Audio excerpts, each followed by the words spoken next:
자, 오늘 대한민국이 정말 거대한 실험에 나섰는데요. 단순히 기후 위기에 대응하는 걸 넘어서 우리나라 경제 전체의 판을 바꾸겠다는 아주 야심찬 계획입니다. 지금부터 그 핵심을 하나씩 파헤쳐 보겠습니다. 시작부터 한번 보시죠. 정부의 새로운 기후 에너지 수장이 한 말인데요.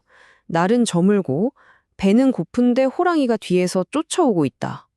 와, 정말 극도의 위기감을 드러내는 표현이죠. 지금 이 도전이 얼마나 시간과의 절박한 싸움인지 이걸로 그냥 딱 정리가 되는 것 같습니다. 네. 이렇게 시급한 싸움에 제대로 나서려면 가장 먼저 해야 할 일이 있었어요. 바로 흩어져 있던 지휘 체계를 하나로 꽉 잡는 거였습니다. 자, 문제가 뭐였냐면요. 바로 이거예요. 이전에는 정책을 짜는 두뇌 역할은 환경부가 하고 그걸 실행하는 팔다리 역할은 산업부가 맡았어요. 이게 따로 놀다 보니까 뭐랄까 부처 간에 칸막이가 쳐져 있어서 제대로 일이 될 리가 없었죠. 사실상 정책이 멈춰버린 겁니다. 이걸 이제 기후에너지 환경부라는 하나의 부처가 두뇌와 팔다리 역할을 전부 다 하게끔 바꾼 거죠. 그러니까 여기서 진짜 중요한 점은요. 이 새로운 부처가 그냥 자, 이제부터 시작! 이게 아니라는 거예요. 이미 3년이나 정책 공백이 있었거든요. 그러니까 한참 뒤처진 상태에서 출발해서 그 잃어버린 시간을 아주 빠르게, 정말 빠르게 만회해야만 하는 그런 절박한 상황인 거죠.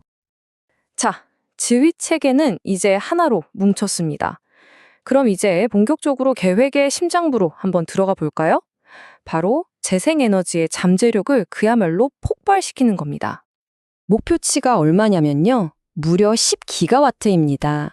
이게 매년 새롭게 늘리겠다는 태양광 풍력 발전 용량인데요.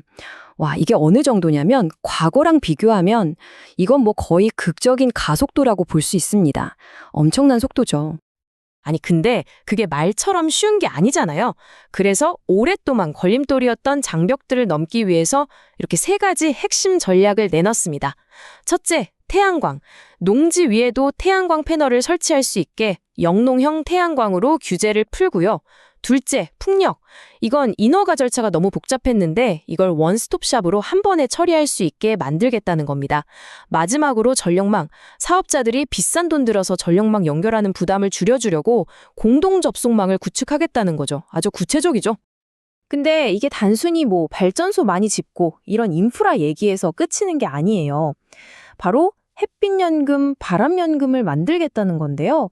이게 무슨 말이냐면 재생에너지 프로젝트를 통해서 특히 농어촌 지역 주민들한테 직접적이고 또 안정적인 소득을 돌려주겠다. 바로 이런 미래에 대한 비전인 겁니다. 자, 다음은 전기혁명입니다. 근데 이게 단순히 자동차 얘기만은 아니에요. 화석연료를 안 쓰는 이 흐름이 우리가 다니는 고속도로에서부터 저기 항구까지, 그러니까 국가 전체로 쫙 퍼져나간다는 얘기입니다. 목표를 한번 보실까요? 2030년까지 전기차 450만 대. 이게 결코 만만한 목표가 아닙니다. 지금 현재 보급된 게 한 100만 대 정도 되거든요. 그러니까 거의 4배 이상으로 늘려야 되는 거예요. 지금보다 보급 속도를 정말 획기적으로 끌어올리지 않으면 달성하기 어려운 수치죠. 그런데 이런 생각 드실 거예요. 아니, 전기차 좋긴 한데 배터리 불나는 거 무섭잖아. 맞습니다. 정부도 바로 이 대중의 불안감이 해결해야 할 아주 큰 장애물이라는 걸 잘 알고 있습니다. 그래서 전략은 크게 두 가지 방향으로 갑니다. 첫째, 일단 소비자 신뢰를 회복해야겠죠? 보조금 줄이는 걸 멈춰서 가격 부담을 좀 덜어주고 또 화재가 나기 전에 과열을 미리 감지하는 첨단 센서 같은 안전기술을 팍팍 보급하는 겁니다. 그리고 둘째, 전기차를 넣어서는 거예요. 택시나 렌터커 같은 법인 차량에 새로운 인센티브를 주고 나아가서는 농기계, 건설기계, 심지어는 바다에 떠다니는 선박까지 움직이는 모든 것들의 전기화를 빠르게 추진하겠다는 거죠. 자, 이제 아마 가장 큰 도전 과제라고 할 수 있는 부분입니다. 바로 우리나라 최대의 탄소 배출원 중 하나죠. 철강 산업을 어떻게 친환경적으로 바꿀 것인가 하는 문제입니다. 이 그래프를 보시면 바로 이해가 되실 텐데요. 철강 산업이 우리나라 전체 탄소 배출량에서 차지하는 비중이 무려 15%입니다. 어마어마하죠. 그러니까 이 문제를 풀지 않고서는 사실상 탄소 중립은 불가능하다 이렇게 봐도 무방합니다. 해결책은 있습니다. 바로 수소 환원 제철이라는 기술인데요. 문제는 경제성이 전혀 안 나온다는 거예요. 지금 그린 수소 가격이 1kg에 한 12,000원 정도 하거든요. 그런데 이걸로 철강을 만들려면 가격이 2,500원까지는 내려와야 해요. 거의 5배나 비싼 거죠. 이러니 기업 입장에선 하고 싶어도 할 수가 없는 겁니다. 바로 이 지점에서 정부가 정말 배담하고 어떻게 보면 획기적인 약속을 합니다. 철강업계에 이렇게 말한 거죠. 걱정하십시오. 수소를 2,500원에 공급하는 건 정부가 책임지겠습니다. 이건 뭐냐면 이 엄청난 전환 과정에서 기업이 짊어져야 할 리스크를 정부가 떠안겠다는 판을 바꾸는 약속인 셈입니다.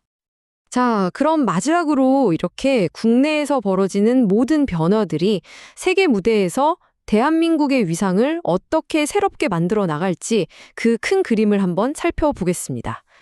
과거에 우리나라는 사실 국제기후협약 같은데 좀 소극적인 편이었어요. 그런데 이제 완전히 달라집니다. 2025년에는 탈석탄 동맹이라는 국제동맹에 가입하고요. 더 나아가서 2040년까지는 석탄 발전을 아예 없애겠다는 목표를 세웠습니다. 이건 국제사회에 보내는 아주 강력한 신호죠. 그러니까 이제 목표가 더 이상 다른 선진국들 기만 쫓아가는 게 아니라는 겁니다.